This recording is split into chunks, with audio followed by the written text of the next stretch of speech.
Hello and good afternoon, everyone. My name is Austin Seibert. We are Team One consultants, and along with my team members Kelly, Jesse, Megan, Kevin, and Jeremiah, we will be discussing how to build high performance teams.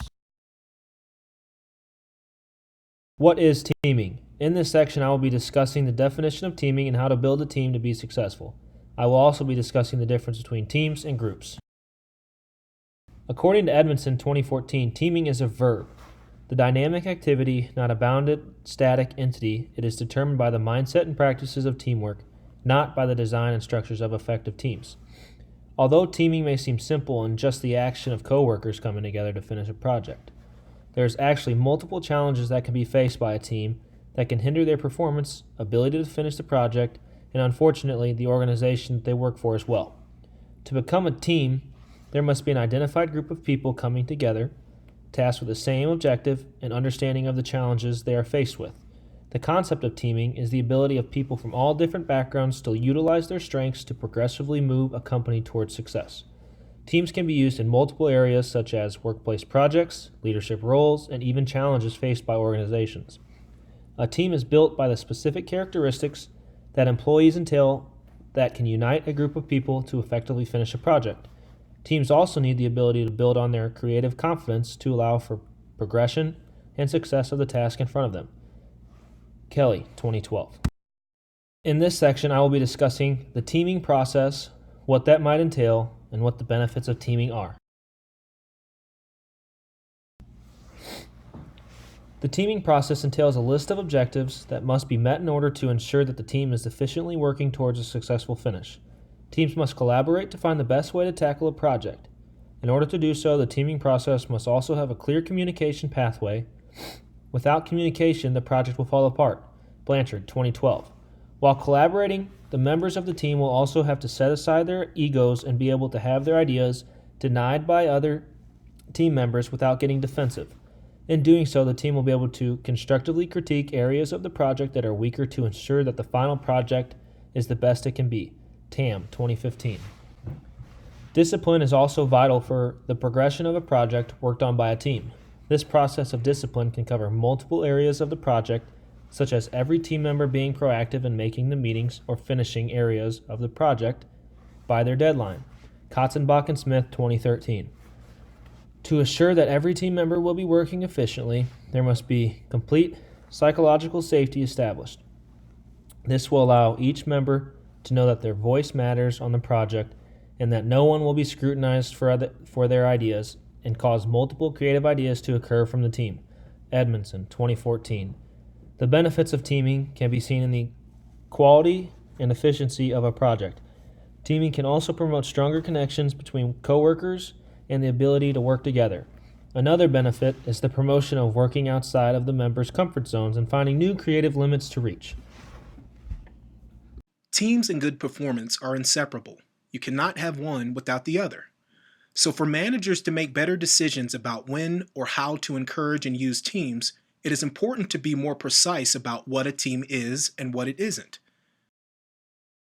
As we know, teamwork represents a set of values that encourage listening and responding constructively to views expressed by others, giving others the benefit of the doubt, and providing support and recognizing the interest and achievements of others. Groups, however, are actually quite the opposite. Groups do not become teams simply because that is what someone calls them. So what are the differences between teams and groups? To understand how teams deliver extra performance, we must distinguish between teams and other forms of working groups. A team's performance includes both individual results and what we call collective work products. A collective work product is what two or more members must work on together, such as interviews, surveys, or experiments.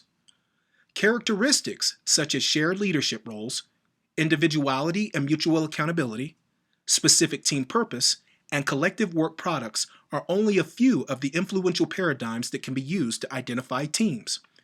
Encouraging open-minded discussions, problem solving, measuring performance, and reflective insights are also quality team characteristics that help teams develop quality and collective work product that reflects the joint real contributions of the team members.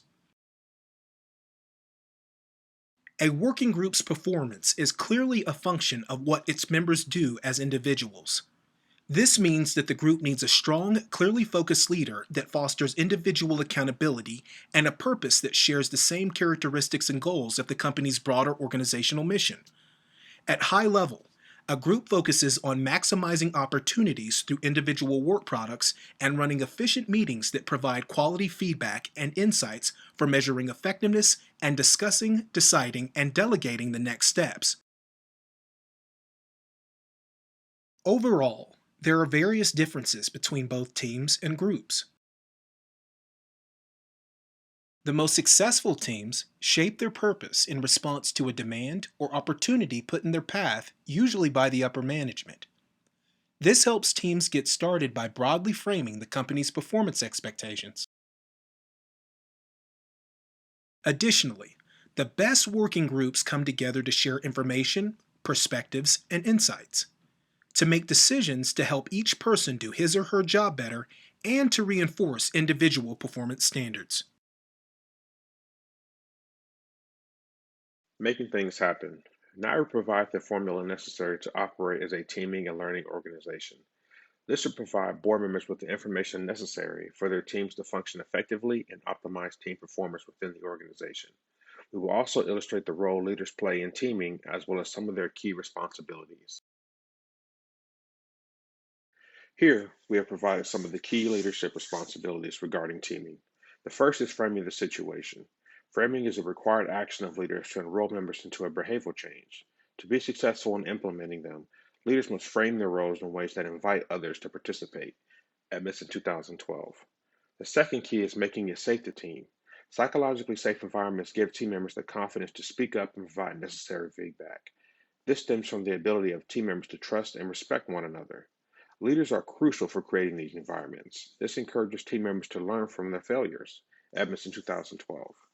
This leads us to our next key responsibility of learning from failures.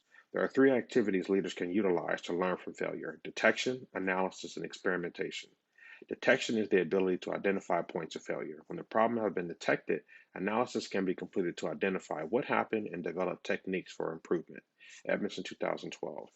Using the third activity of experimentation involves strategically producing failures for the sole purpose of identifying and learning from challenges and new failure modes. Finally, leaders must be responsible for overcoming boundaries. Teaming boundaries can include physical distance, status, which can be most challenging, that includes disparity diversity, and knowledge boundaries that describe the difference in experience in education. Edmondson 2012.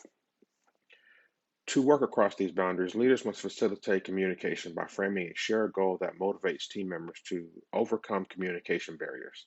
Second, leaders must show a willingness to ask questions and share information with members. And finally, leaders must provide a clear process or guidelines that help structure collaboration. Edmondson 2012. To remain competitive, organizations must continue to learn in order to find ways to improve and increase organizational effectiveness. Edmondson 2012. To assist you, we provided the winning formula that includes execution as learning. So this serves as a means of operating that allows the organization to learn as they go. It allows teams, departments, or the entire company to adjust, innovate, improvise while simultaneously delivering products and services. And then there's efficiency versus learning. So traditional management approaches are based on execution as efficiency, which entails the leader providing all of the answers while leaving little room for feedback and communication between the staff. Companies that utilize execution as learning, however, allow leaders to provide a sense of direction without exactly specifying how to get it done. Edmondson 2012. In this process, feedback is highly encouraged that in turn leads to problem solving and long-term value. Learning is achieved in cycles, and executionist learning illustrates this in four essential steps: diagnose, design, act, and reflection. Diagnosing entails assessing the situation, challenge, or problem facing the organization. Design involves developing specific plans of narrowing their options to a possible action. Acting is the shift from discussion to doing. This is key to track what's happening and record the results. Reflection is the analytical step.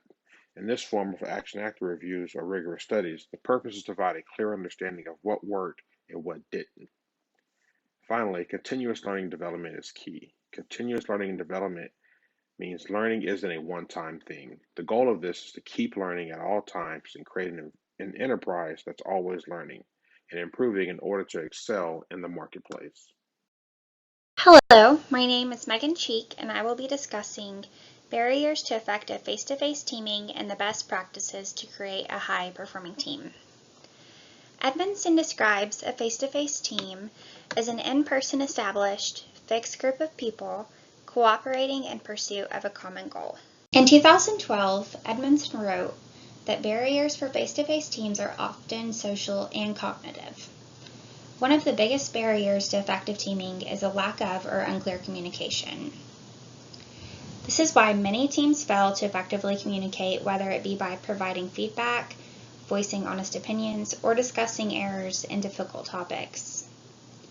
Failing to communicate is often contributed to a psychologically unsafe work environment, or the fear of offending others due to hierarchical structures. Failing to speak up can result in miscommunication, which may inhibit a team's ability to move forward in a common direction. Failing to voice ideas and opinions can result in groupthink. Groupthink discourages creativity and makes team members less involved by limiting individual responsibilities. To create a high-performing team, teams should implement the following practices on a regular basis.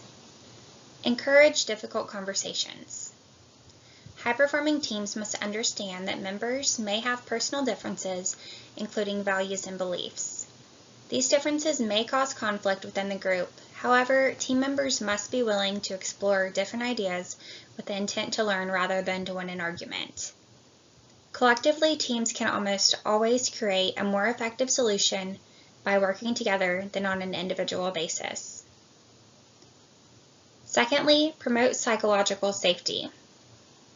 Psychologically safe environments encourage team members to freely express themselves and ask questions without fear.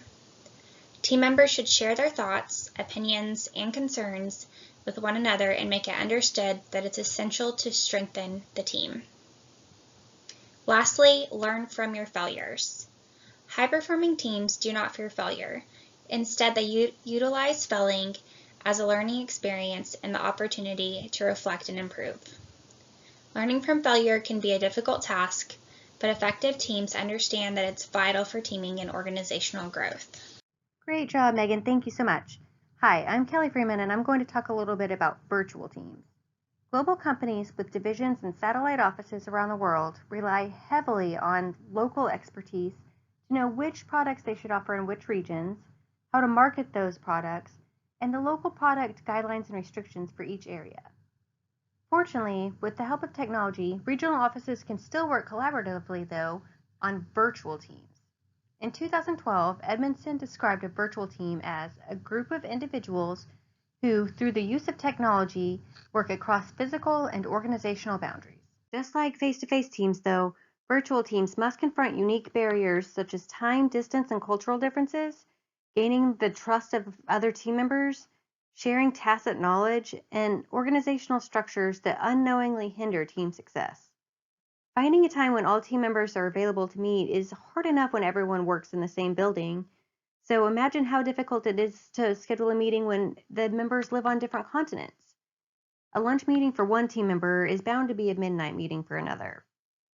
In addition to this time and distance, the space between them, when there's a multicultural element to the composition, it can be an even bigger barrier to success for virtual teams. In their 2013 article, Managing Multicultural Teams, Brett et al. State that there are 4 types of barriers to the success of multicultural teams: direct versus indirect communication, trouble with accents and fluency, differing attitudes towards hierarchy and authority, and conflicting norms for decision making. It can be another major barrier to the success of virtual teams because members often have an incomplete knowledge of one another. It can be hard to trust that someone you've never met can accomplish a given task, especially when you know nothing about their strengths or weaknesses. It's also difficult to share resources and strategies with another division when you can't trust that they will take credit for that solution themselves or use that information against you somehow. Another challenge in building trust is not knowing what information is worth sharing and what information is common knowledge. This taken for granted or tacit information is very easily missed in virtual teams, and withholding information that you didn't realize was worth sharing in the first place could be seen as sabotage by another division. It's also difficult for virtual team members to build trust when an organization promotes individual accomplishments above team performance. When a company emphasizes teamwork but the system guides and promotes individuals, it can be difficult to trust that your teammates will put the interests of the team above their own. The composition of a team can also present a problem when team members sense a hierarchy among themselves, rather than member equality.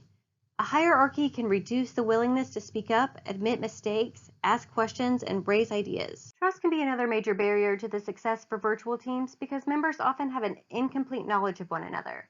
It can be hard to trust someone you've never met will accomplish a given task when you know nothing about their strengths and weaknesses. And it's difficult to share resources and strategies with another division when you can't trust that they will take credit for the solution themselves.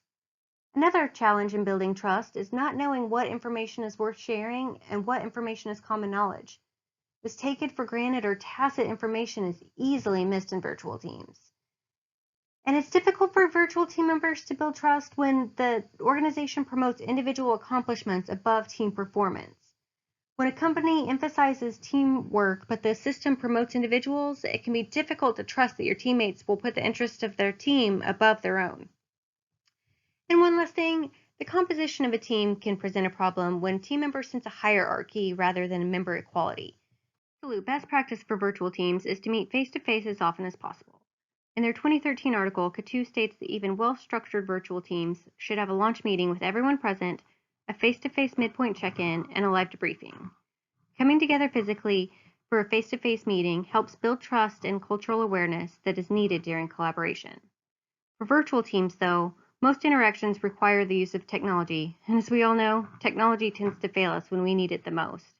And even when it works perfectly, for virtual teams in different time zones with members that speak different languages, finding time to collaborate can be hard. High-performing virtual teams equip their members with compatible technology, skills, resources, and they establish guidelines for communication. To facilitate knowledge sharing, virtual teams should have a knowledge repository where team members can post problems and search solutions, and these forums should include a place for file sharing so members can work collaboratively on documents, share calendars, and offer translation services as needed. Another best practice of high-performing virtual teams is to ensure that the organization supports teamwork and not individualism. An authoritative structure that promotes the work of individuals and dismisses the ideas of others significantly hinders team effectiveness. Rather than leadership authority that can stifle the ideas of others, high-performing virtual teams practice leadership inclusiveness, where higher status team members actively invite and express the appreciation for the views and ideas of others. When leaders empower team members to make critical decisions and come up with creative solutions, it allows the team to identify problems and work towards solutions together. Now I'm going to turn it over to Jesse so he can tell you about some of the challenges that Team One consultants faced along our journey and recommendations that can help your team succeed. Thank you. Hello, I am Jesse Kaki, the final member of First Up Consultants. I will transition us into recommendations, virtual challenges, and finally the solutions of virtual teaming. Building an organizational team culture will be no easy task. When addressing virtual teams as compared to face-to-face, you will see some unique factors. In face-to-face teams, open communication is very important. You have to overcome barriers by setting goals and objectives, and you have to create an environment of psychological safety. During virtual teams, you have to trust each other and be vulnerable. You have to prevent time and distance barriers issues and stop them very early. You have to create a structure to reduce the confusion. During team challenges, there will be two pivotal steps: project launch and development. It is important during project launch to work out the bugs. Get good contact information, check software and member compatibility, and review schedules. During the development phase, identify roles and responsibilities, the formats of the project, and foster good team dynamics. And finally, set the goals for your deadlines. When creating virtual team solutions, use as many modes of communication as possible. For instance, video Skype can be used to foster meetings. Nonverbal means can be cellular text and email. Online file sharing and discussion threads can help minimize confusion and get rid of outdated documents. Don't forget to be creative and experiment. It will bring innovation to the team.